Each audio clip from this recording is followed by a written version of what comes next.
I need some of y'all to stop telling everybody what goes on inside our house.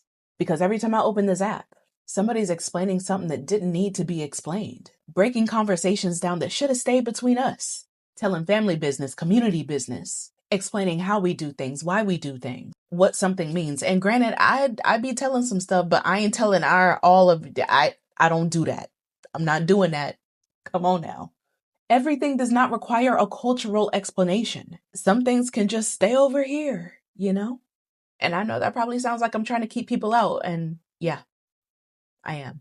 Because Black people have a very long, very documented history of learning exactly what can happen when the wrong person knows too much about your business. And we talked about COINTELPRO, but once I started actually learning more about it, I realized that some of that discretion wasn't just cultural. At certain points in our history, it was survival. In 1956, the FBI created COINTELPRO, the counterintelligence program. It initially targeted the Communist Party, but eventually it expanded. And in 1967, the FBI created an operation specifically targeting what it called Black nationalist hate groups, their language, right?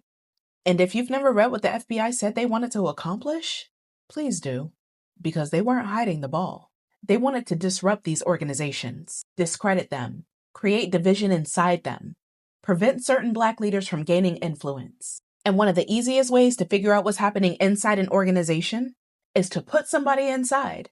So they did. And this wasn't just limited to one organization either. The FBI surveilled Black political leaders and civil rights activists across the country. Martin Luther King Jr., Black nationalist organizations, civil rights groups, the Black Panther Party. Phones were monitored. People were followed. Organizations were infiltrated. Anonymous letters were used to create conflict. Informants collected information from inside movements. You hear me? So you could be sitting in a meeting talking about who was organizing, you know, where people were meeting, what everybody was planning. And the person sitting right there with you could be reporting back to the federal government. Which brings me to William O'Neill, because if you want to understand why people learn to keep their mouths shut, that man's story will do it. So William O'Neill gets in trouble with the law, and the FBI recruits him as an informant. You scratch my back, I scratch yours, quid pro quo, you know? And then he joins the Chicago chapter of the Black Panther Party. Except O'Neill doesn't just stay some random person that nobody knows.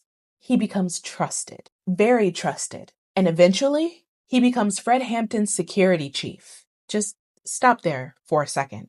The man helping protect Fred Hampton was secretly working for the FBI. O'Neill reported information about Hampton and the Chicago Panthers back to his FBI handler. And he provided the FBI with a detailed floor plan to Fred Hampton's apartment. On December 4th, 1969, Chicago police raided that apartment. Fred Hampton was killed. He was only 21 years old. And that's the history I think that we sometimes lose when we talk about how private the older generations of Black folks could actually be, because they weren't reading about government surveillance 50 years later. You know, they were watching it happen. People really were being followed.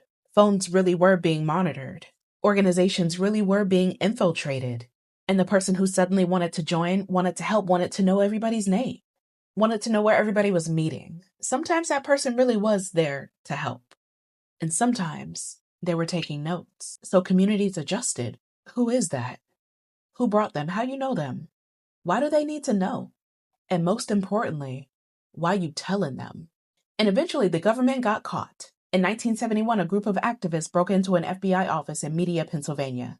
They stole FBI documents and sent them to journalists. Those documents helped expose COINTELPRO to the public. Then came congressional investigations. The Church Committee documented extensive intelligence abuses carried out by the federal government against Americans engaged in political activity. COINTELPRO officially ended in 1971, but you don't erase 15 years of government infiltration by announcing that the program's finally over.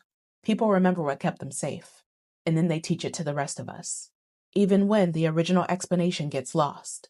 So generations later, what survives? Stop telling everybody our business. Watch what you say around people you don't know. Everybody asking questions doesn't need an answer.